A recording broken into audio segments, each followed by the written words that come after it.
Shalom. Tuhan kita adalah Tuhan yang baik. Karena Alkitab berkata di surat Yohanes, Allah adalah kasih. God is love. Dan Pengkhotbah 3 ayat 11a juga berkata bahwa Ia membuat segala sesuatu menjadi indah pada waktunya masing-masing. He makes all things beautiful in its time. Dari dua ayat ini saja kita bisa menyimpulkan bahwa God is good all the time. All the time God is good. Hanya saja untuk mengalami atau memahami pengertian ini, tentu ada hal-hal yang perlu kita tahu dari firman Tuhan dan kita lakukan apa yang Dia perintahkan.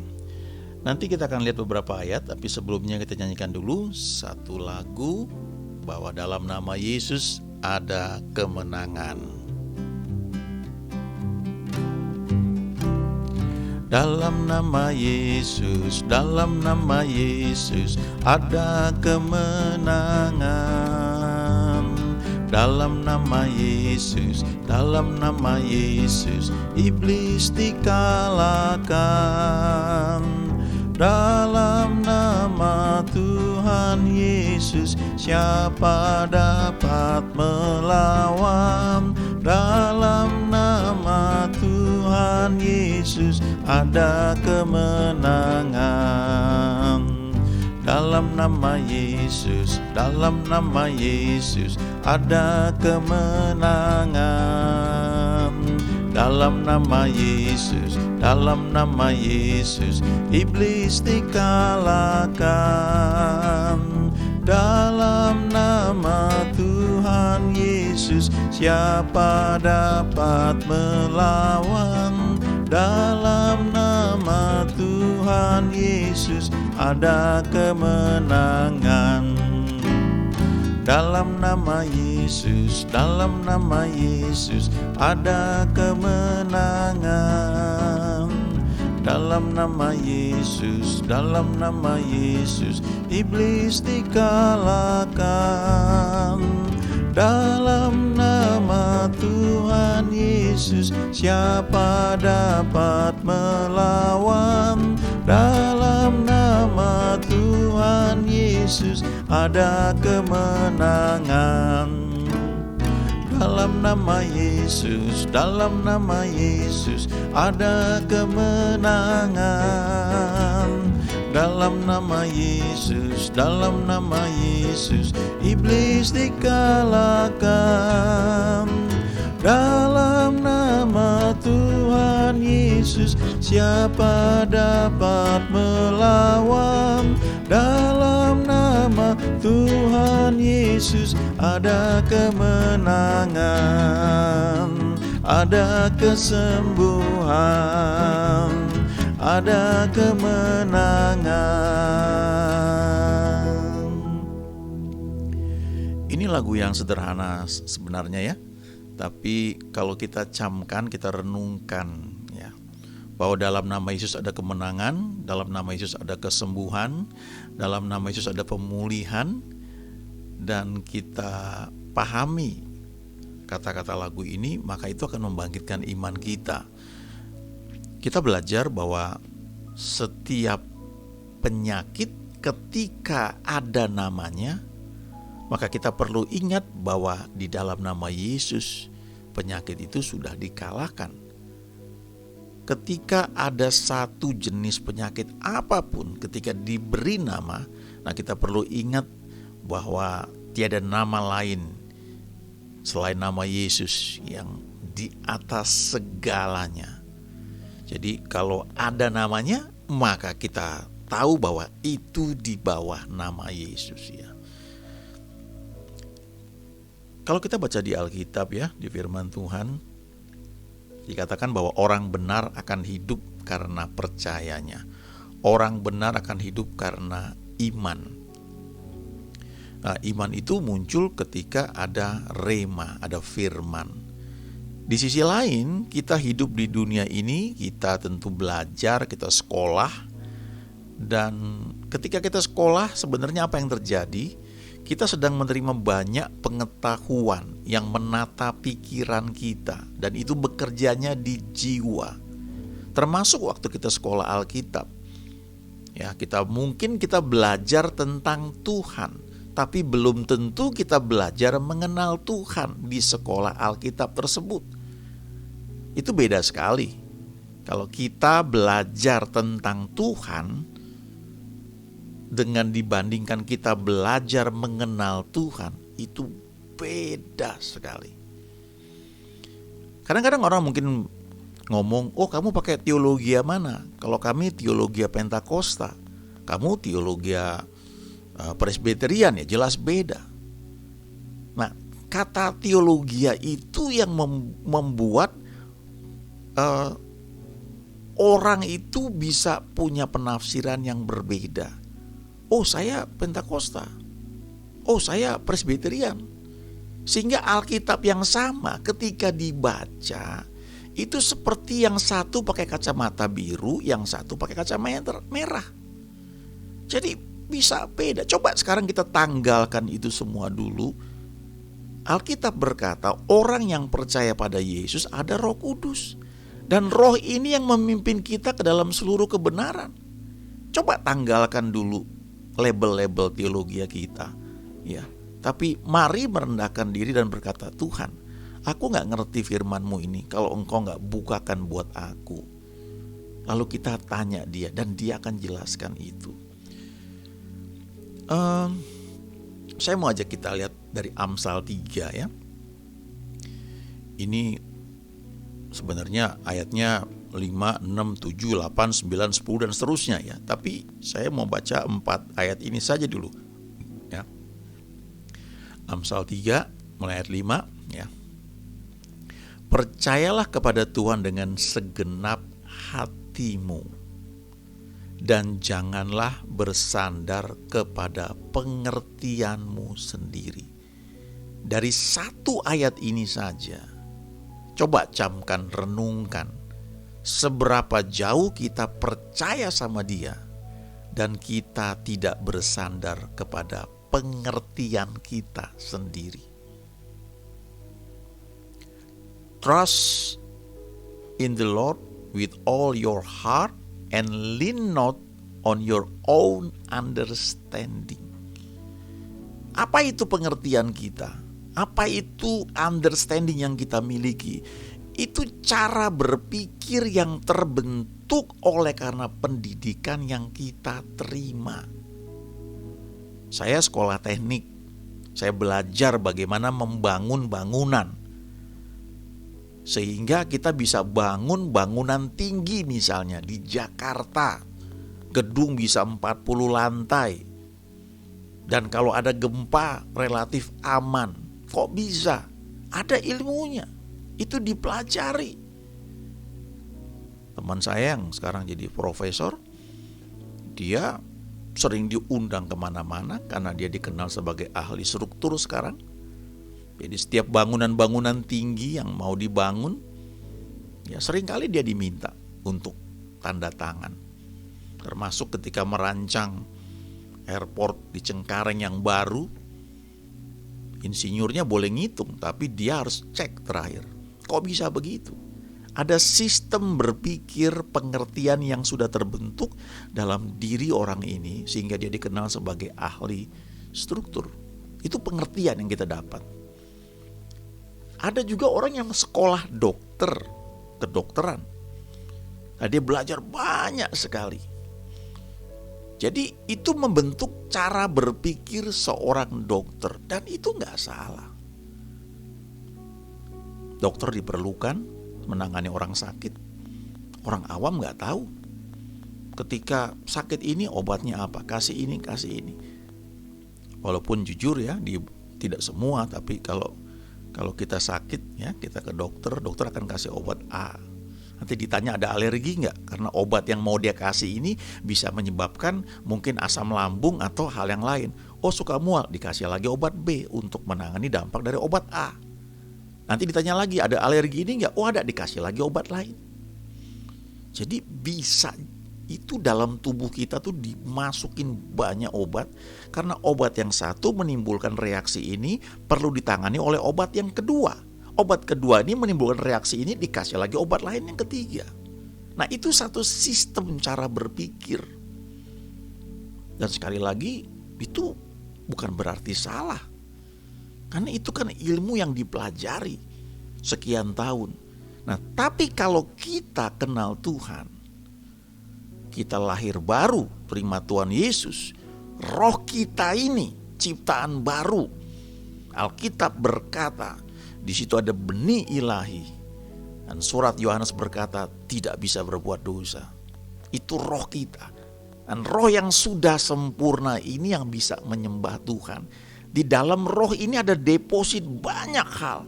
Tapi dia hanya bisa bermanifestasi keluar kalau kehidupan jiwa kita dibenahi. Makanya dibilang jangan bersandar kepada pengertianmu sendiri. Kita bisa berdoa begini misalnya, Tuhan, kalau menurut saya harusnya begini. Tapi terserah Engkau. Menurut Engkau gimana? Saya sering kutip kisah ini ya di Lukas 5. Cerita mengenai bagaimana Simon Petrus, waktu itu namanya masih Simon. Dia semalaman kerja keras, tidak ada hasilnya. Nah, dia seorang nelayan. Pengertian dia sebagai seorang nelayan itu sudah sekian puluh tahun. Dia sudah ngerti, sudah nggak terhitung dia melaut, dia cari ikan, dan dia mengalami kadang-kadang banyak ikan, kadang-kadang tidak ada ikan. Nah, satu ketika semalaman cari ikan nggak ada hasilnya. Lalu mereka semua teman-temannya ke pinggir, ke pantai, mereka cuci jala mereka. Lalu Yesus lewat dan Yesus pinjam perahu Simon. Lukas 5 nanti dibaca ya, saya sudah sering cerita ini. Nah, kemudian ketika Yesus selesai mengajar orang banyak, dia bilang sama Simon, sekarang bertolak ke tempat yang dalam dan tebarkan jalamu. Lalu apa reaksi Simon? Guru, kami sudah kerja keras sepanjang malam dan tidak ada hasilnya. Dia mau bilang, saya ini nelayan. Pengertian saya sebagai seorang nelayan, saya sudah lakukan bagian saya dan tidak ada hasilnya. Yang kau perintahkan ini gak masuk akal buat saya sebagai seorang nelayan. Tapi karena engkau yang menyuruhnya, saya mau melakukannya. Dan saya tidak mau bersandar kepada pengertian saya sendiri sebagai seorang nelayan. Dan ketika Simon lakukan, perlu usaha itu. Ke tempat yang dalam, menebarkan jalannya. Dan tiba-tiba ikan yang dicari semalaman tidak ada hasilnya. Tiba-tiba banyak. Sehingga 2 perahu hampir tenggelam penuh dengan ikan. Kok bisa begitu? Nah, kita anak-anak Tuhan, kita sudah terima Tuhan Yesus, ada Roh Kudus di hati kita. Kadang-kadang sekolah kita itu membatasi kita.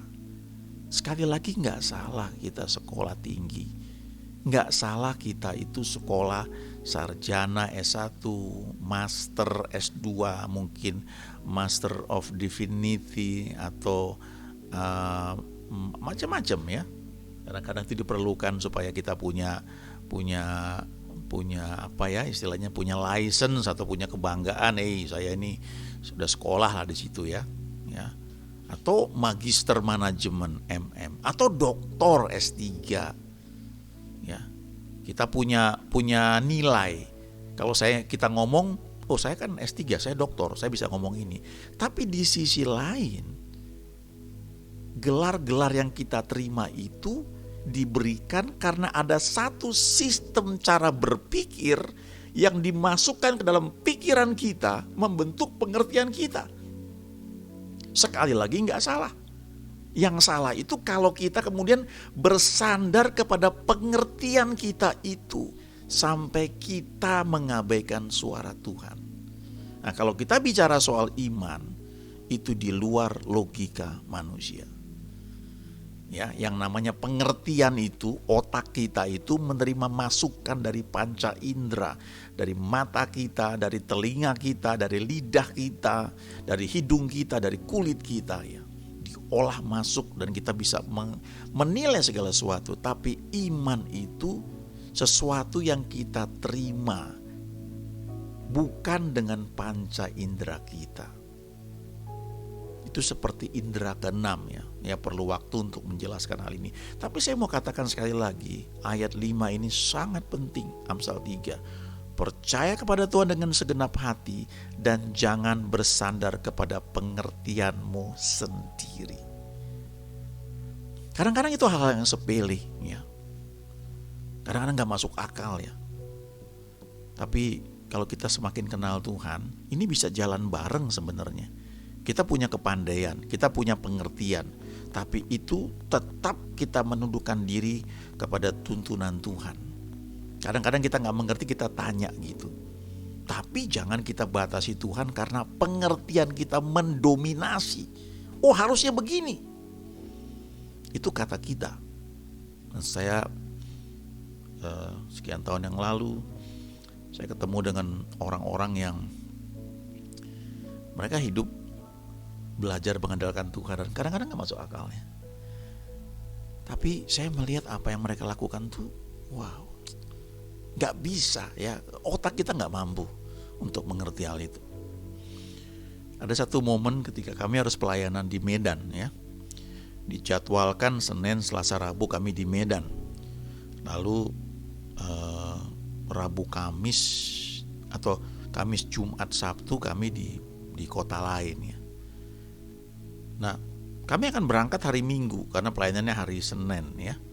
Hari Minggu kami akan berangkat dari Jakarta.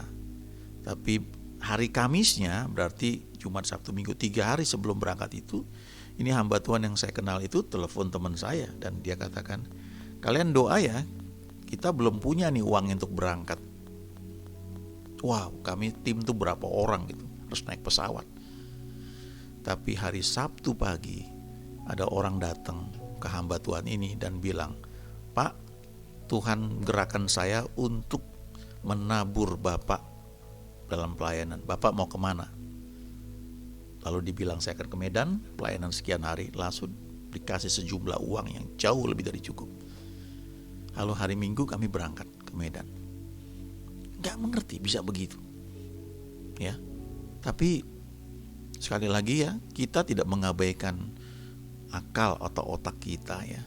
Kalau kita tahu badan kita gak nyaman, kita perlu istirahat, kita perlu minum suplemen, kita makan yang sehat, bahkan kalau perlu kita minum obat, kita ke dokter, tapi kita tetap mengandalkan Tuhan. Itu ayat 5 ya. Ayat 6 bilang apa? Akui Dia dalam segala lakumu. Bukan sebagian, semuanya. Maka Ia akan meluruskan jalanmu. Bertahun-tahun yang lalu ya, saya pernah share dengan beberapa teman ya. Kadang-kadang kita punya ide itu, ini yang saya bilang keminter gitu ya. Ide kita bagus, tapi saking bagusnya kita suka lupa melibatkan Tuhan. Nah, bertahun-tahun yang lalu ada satu pengalaman ketika beberapa orang gitu ya, saya nggak sebut lah, tapi beberapa orang akan pergi merencanakan liburan ke satu daerah. Dan waktu itu saya dari Jakarta ya, lalu kami nginep di satu hotel ya di Bandung, dan saya bilang saya ingin menikmati waktu teduh di hotel dan nggak apa-apa saya sendirian, yang lain boleh pergi ya. Nah, lalu mereka pergi ke satu tempat dengan harapan bisa menikmati itu. Tapi satu hal waktu itu yang lupa didoakan, untuk mengatakan, Tuhan kami mau ke sana. Oke apa enggak? Siapa yang nyangka bahwa di tengah jalan macetnya luar biasa, sampai akhirnya tidak jadi ke tempat tujuan. Kalau dari awal kita mengakui Dia dalam segala laku kita, termasuk dalam jalan-jalan pun, maka firman ini bilang, Ia akan meluruskan jalanmu. Wow, Dia itu hebat sekali. Cuma seringkali kita lupa. Kita sering menganggap diri kita lebih baik, lebih bijak. Kita lupa bahwa ada Roh Kudus bersama kita. Ayat 7 bilang, janganlah engkau menganggap dirimu sendiri bijak. Takutlah akan Tuhan, respect, hormat Tuhan, jauhilah kejahatan. Lalu ayat 8 ini menarik, itulah yang akan menyembuhkan tubuhmu dan menyegarkan tulang-tulang. Coba camkan, renungkan ayat ini ya, bahwa kalau kita takut akan Tuhan, kita menjauhi kejahatan, maka tubuh kita sembuh, tubuh kita sehat, tulang-tulang kita segar. Pernah terpikir gak ketika banyaknya pikiran yang menyerang pikiran kita ini, tekanan menyerang pikiran kita, itu mengundang penyakit. Itu fakta loh ya, kedokteran sudah tahu hal itu. Makanya Alkitab berkata hati yang gembira adalah obat yang manjur, itu betul-betul terbukti. Ya. Tapi kalau kita stres, kita makin takut, itu mengundang banyak hal, termasuk penyakit dalam hidup kita. Tapi kalau kita takut akan Tuhan, respect, hormat Dia, justru firman Tuhan berkata ayat 8, itulah yang akan menyembuhkan tubuhmu dan menyegarkan tulang-tulangmu. Beberapa tahun yang lalu ya, saya dan keluarga punya pengalaman, ini menarik juga. Waktu itu kami nginep di Anyer ya, itu hari libur.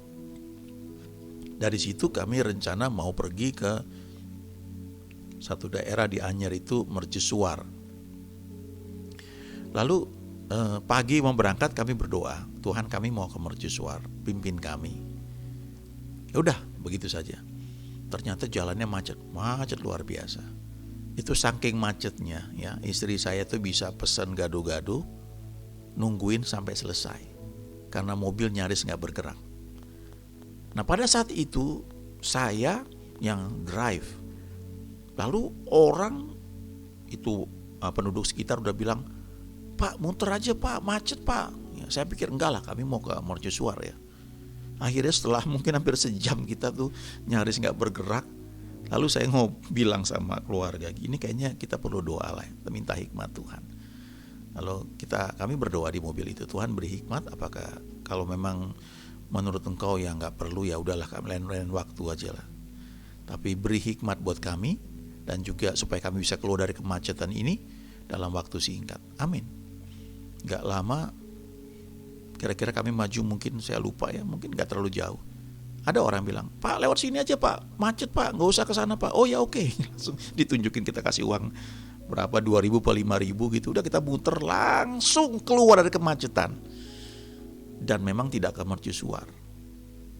Kalau mau ngotot sih bisa aja, tapi jam berapa sampai di sana? Itu pilihan.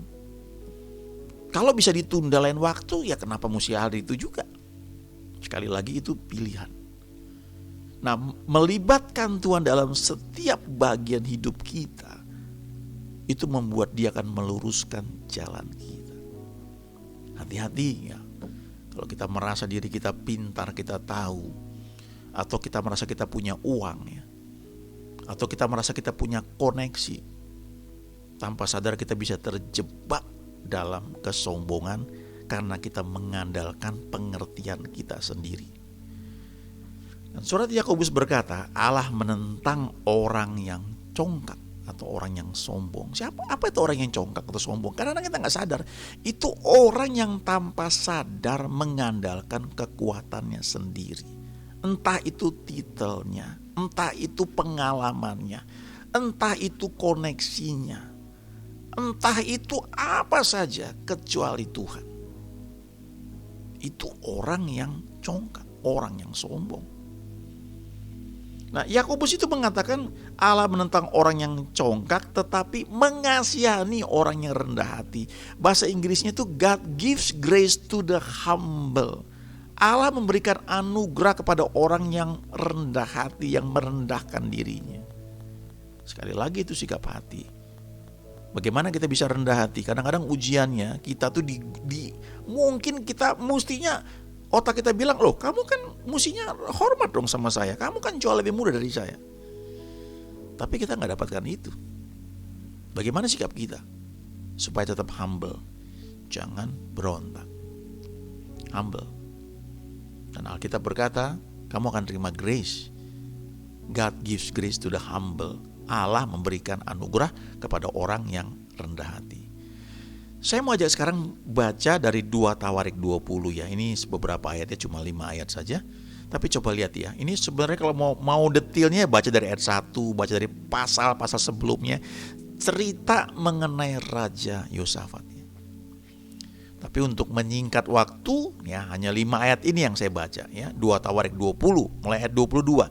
Ketika mereka mulai bersorak-sorai dan menyanyikan nyanyian pujian, dibuat Tuhanlah penghadangan terhadap Bani Moab, Bani Amon dan Moab, dan orang-orang dari pegunungan Seir yang hendak menyerang Yehuda, sehingga mereka terpukul kalah. Ayat 23, lalu Bani Amon dan Moab berdiri menentang penduduk pegunungan Seir, hendak menumpas dan memunahkan mereka. Segera sesudah mereka membinasakan penduduk Seir, mereka saling bunuh-membunuh. Ayat 24, ketika orang Yehuda tiba di tempat peninjauan di padang gurun, mereka menengok ke tempat laskar itu. Tampaklah semua telah menjadi bangkai berhantaran di tanah, tidak ada yang terluput. Nanti baca dari ayat 1 ya cerita ini ya. Apa yang dibuat orang Yehuda? Mereka cuma bersorak-sorai dan menyanyikan nyanyian pujian. Itu yang mereka buat. Tapi kalau mau detail ada dari ayat 1 dibaca itu ya. Bagaimana mereka berdoa, mereka mencari Tuhan. Tapi tindakan mereka waktu dalam peperangan, dalam tuntunan Tuhan, mereka cuma bersorak-sorai dan menyanyikan nyanyian pujian. Lalu Tuhan yang bergerak. Dan ketika mereka sampai di tempat peninjauan, musuh mereka sudah saling membunuh dan menjadi bangkai. Bayangkan itu. Itu di perjanjian lama loh ya. Dan perjanjian lama itu gambaran untuk perjanjian baru, perjanjian yang sempurna di mana Yesus yang menggenapinya. Kita baca perjanjian lama itu sudah banyak hal yang luar biasa ketika Tuhan bekerja. Lihat ayat 25 ya. Lalu Yosafat, ini Raja Yehuda, dan orang-orangnya turun untuk menjarah barang-barang mereka. Mereka menemukan banyak ternak, harta milik, pakaian dan barang-barang berharga. Yang mereka rampas itu lebih banyak daripada yang dapat dibawa. 3 hari lamanya mereka menjarah barang-barang itu karena begitu banyaknya. Ayat 26, pada hari keempat mereka berkumpul di lembah pujian. Di sanalah mereka memuji Tuhan, dan itulah sebabnya orang menamakan tempat itu lembah pujian hingga sekarang. Saya pernah dengar satu kesaksian, satu gereja ya, sekian lama tidak mendapat izin untuk mereka bisa bangun gedung atau tempat mereka beribadah. Tapi mereka tetap setia melayani Tuhan. Dan Tuhan bergerak dalam pelayanan ini. Entah bagaimana caranya, ada satu orang jemaat sederhana yang sangat sederhana, tapi orang ini saya lupa dia jualan apa ya. Tapi apa yang dia jual itu, makanan itu begitu terkenal sampai disukai. Ini cerita sekian puluh tahun yang lalu ya. Sampai disukai oleh orang penting di negeri ini. Nah, satu ketika ibu ini ketika dia diminta menyiapkan makanan gitu, terus dia sedang mukanya tidak terlalu happy. Lalu orang penting ini nanya sama ibu ini, "Bu, kenapa? Ada masalah apa, Bu?" Ya. Terus si ibu itu bilang, gereja tempat saya berbakti ini gak punya tempat. Kami mau bangun gak dapat izin. Sekian lama kami sudah usaha gak berhasil. Lalu orang penting ini dia telepon orang tertentu, dan dalam waktu singkat izin itu keluar. Dan gereja itu bisa berdiri dengan izin gereja. Bapak, Ibu ya, teman-teman, pernah gak renungkan bahwa kita punya Tuhan yang sangat luar biasa. Sangat luar biasa. Di ayat 26 ini saya mau ulangi ya. Pada hari keempat mereka berkumpul di lembah pujian. Di sanalah mereka memuji Tuhan, dan itulah sebabnya orang menamakan tempat itu lembah pujian hingga sekarang. Seberapa jauh kita kenal Tuhan? Seberapa jauh kita kenal bahwa God is love, Allah adalah kasih. Mari belajar percaya bahwa Dia adalah kasih. God is love. Mari belajar percaya bahwa Dia membuat segala sesuatu menjadi indah pada waktunya. Dan kita akan mengalami bahwa God is good all the time. All the time God is good. Tapi sekali lagi ya, untuk bisa mengalami ini terus, renungkan Amsal 3 itu. Jangan anggap diri kita lebih pintar dari Tuhan. Ketika Tuhan kasih kita pengetahuan, itu harus digunakan dalam sikap hati penundukan diri kepada Tuhan. Salah satu contoh di Alkitab itu adalah Daniel. Daniel itu orang pinter, otaknya luar biasa, tapi dia kuat dalam penyembahan kepada Tuhan. Ketika dia gak mengerti, ketika dia mesti tahu Raja Nebukadnezar mimpi apa, pengertian dia, sekolah dia, kemampuan dia gak bisa jawab itu. Tapi apa yang dia buat? Dia berdoa kepada Tuhan, dan Tuhan kasih tahu mimpi Nebukadnezar itu apa. Wow, saya terus terang kalau merenungkan begitu suka merinding ya, luar biasa. Kadang-kadang kita belajar banyak, tapi tanpa sadar apa yang kita pelajari itu memblok pengenalan kita akan Tuhan. Mari belajar untuk mengizinkan Tuhan memperluas cara berpikir kita, supaya kita tidak dibatasi oleh pengertian kita sendiri. Kami mengucap syukur untuk firman yang kami baca, dan biar Amsal 3 ayat 5, 6 ini, bahkan sampai 8 dan seterusnya, itu menjadi bagian hidup kami. Kami percaya kepada Engkau dengan segenap hati kami. Kami tidak bersandar kepada pengertian kami sendiri.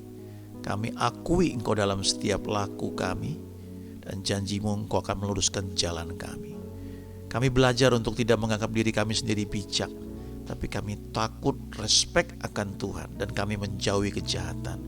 Dan janji-Mu itu akan menyembuhkan tubuh kami kalau sedang sakit, itu menyegarkan tulang-tulang kami. Terima kasih Tuhan. Ucap syukur, dalam nama Yesus kami sudah berdoa. Amin.